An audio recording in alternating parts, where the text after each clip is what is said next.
Welcome, brave soul, I am the forgotten storyteller. Before we begin, tap that like button if you dare, and drop a comment below telling me where in the world you're listening from. And if you make it to the end of this video, I hope to see you in the next story. I hope you're ready, because I am. Let's begin. Our story today begins deep within the hush of Black Pine Forest, a vast wilderness untouched by the rush of cities, where pine trees rise like guardians, arms outstretched toward the sky, cloaked in mist and memory. Here, the ground is always soft, blanketed in needles and old moss, and the wind knows only to whisper. It is here that Alex comes, after the kind of heartbreak that feels like being hollowed out. A silence too loud, a stillness too sharp. So Alex goes where silence is sacred, not suffocating. A backpack, a journal, a tent, and a thermos of tea, that's all. No more questions. No more phones buzzing like flies.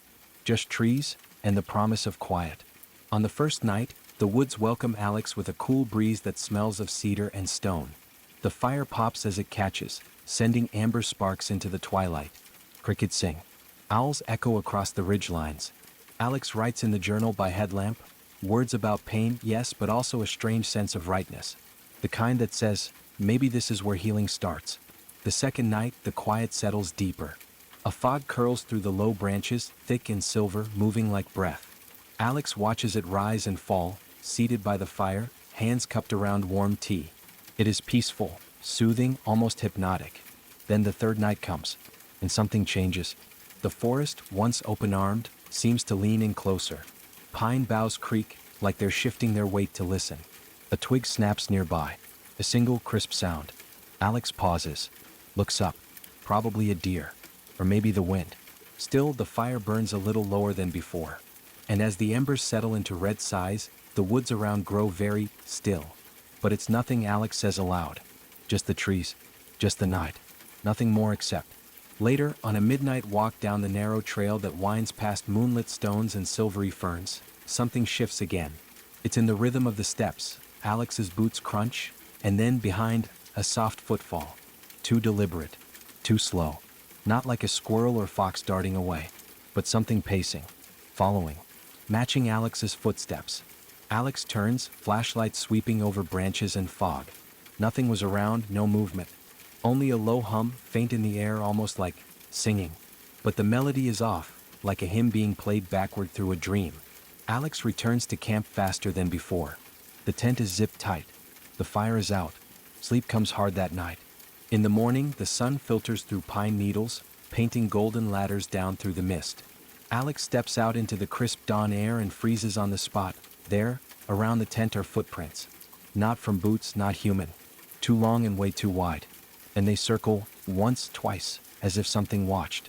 The journal is left untouched. But the forest feels different now. The trees don't sway with the breeze. They lean toward camp. That night, even the insects fall silent. No chirping, no fluttering. Just a thick hush, like the forest itself is holding its breath. Alex builds a fire taller than usual. The light flickers on the tent walls. But outside the glow, a shadow moves. Between trunks. Behind the logs. Here and then second, then gone like magic. Alex remembers what the woman at the gas station said when asked about the trails. Black pine doesn't lose people, she had muttered. It collects them. Then she spoke of the Black Angel. A presence, she said, that drifted like fog. Tall, faceless, cloaked in robes that dragged across pine needles like silk over stone. It sang in a broken tongue. And it found the lonely. Not to hurt them, she whispered, but to keep them. By the fifth night, Alex can't sleep. The forest is too quiet. And the compass, once steady, now spins with no true north. The radio? Only static. And then whispers. Foreign syllables, soft, almost kind, but incomprehensible. Alex tries to leave. Packs up. Shoulders the bag. But every path leads back. The trails loop. Landmarks repeat. Trees look identical, but they aren't. They're watching. The fire dies again. The final night comes. And this time it enters. The tent flap shivers, and the figure bends inside. It does not touch. It does not harm. It kneels and speaks, not in anger, but in a voice like cracking frost, like distant ice splintering across a frozen lake. I was lost too, it says. Now I guide the lonely home. And so, the final night folds gently around Alex like a shadowed quilt. The forest no longer feels separate. It is not outside the tent walls. It is the tent walls. It is the breath Alex draws, the beat beneath the silence. And still the black angel waits. It kneels there, tall and still. Its presence cool but not cold. A weight in the air that doesn't crush. It steadies and anchors in place. Its robes ripple like smoke but with no wind. Its face remains veiled, nothing but a silhouette framed by night. Alex's fear, once sharp and wild, dulls into something more complex. Curiosity. A deep aching familiarity. There is something profoundly human about this thing. Not in form but in sorrow. It carries a loneliness so old, it feels like stone ground smooth by centuries of rain. I was lost too, the black angel had whispered. Now I guide the lonely home. And somehow, that makes sense. More than anything else had in weeks. The fire outside is long gone. Only moonlight remains. It slides across the tent like silver ink. The black angel moves again, not forward, not closer, but wider. Its voice is in the leaves now, in the rustle of branches, the whisper through pine needles. Not all paths lead back. Some lead deeper, through the dark, through the roots of what hurt you. I walk with those who wander, until they no longer wish to return. Alex listens, and for the first time, doesn't try to understand. Simply feels the meaning beneath the words. The forest does not want to trap you. It offers, then it unfolds. And finally it asks, what do you seek, Alex? Is it peace or escape? And in that moment, Alex isn't sure there's a difference. Sleep takes Alex then, not with force but with mercy. Softly, like moss blanketing a fallen log. And the dreams that follow are strange, but not frightening. They shimmer like candlelight across wet stone. Alex walks, barefoot, down a trail of glowing lichen. Trees bend low to greet, their limbs dripping with dew that hums when touched. The air is dense with perfume, earth, pine, something floral and ancient. The black angel walks beside. No longer tall and veiled, but shifting.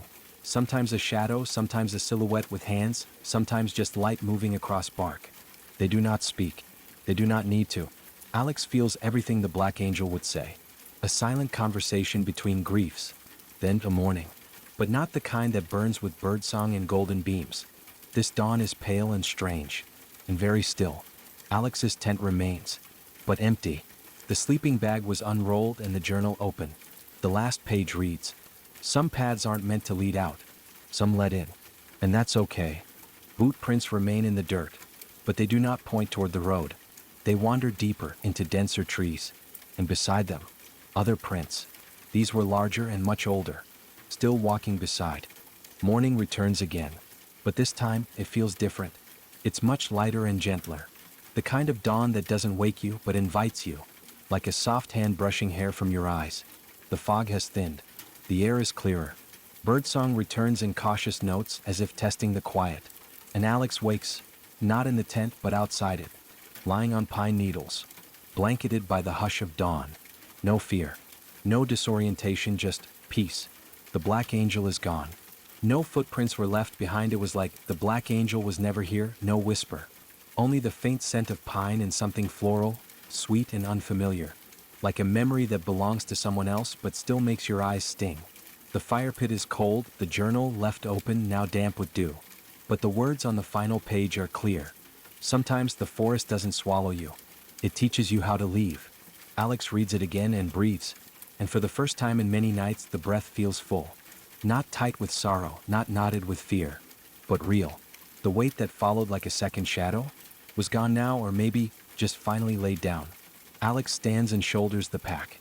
Looks at the trees, now touched with golden light. There's no spinning compass. No more looping trail. The path forward is there. Just waiting and clear. Alex walks, slowly at first. Boots pressing into soft moss, scattering dew from low ferns. But with each step the rhythm returns, a cadence, not of escape, but of arrival, back into the self. The radio crackles once in the side pocket, then a voice clear and familiar, a voice from the world beyond the forest, a name spoken, not Alex's, but it still means return. It means, you are remembered, you are still part of the world. The forest doesn't chase, it doesn't cry out, it simply watches, the same way it always has, tall and timeless, still and wise. And behind Alex, where the tent once stood, where the fire once crackled, something grows, small and delicate, a pale flower blooming from moss, petals soft as breath.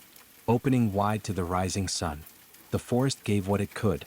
Not answers, not forgiveness, but space to fall apart, to shed and to rebuild.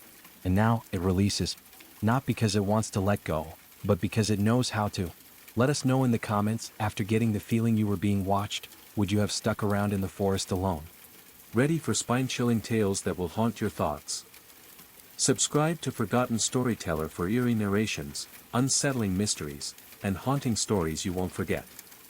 Hit the bell icon so you never miss a story, because some stories refuse to stay buried. Join us, if you dare.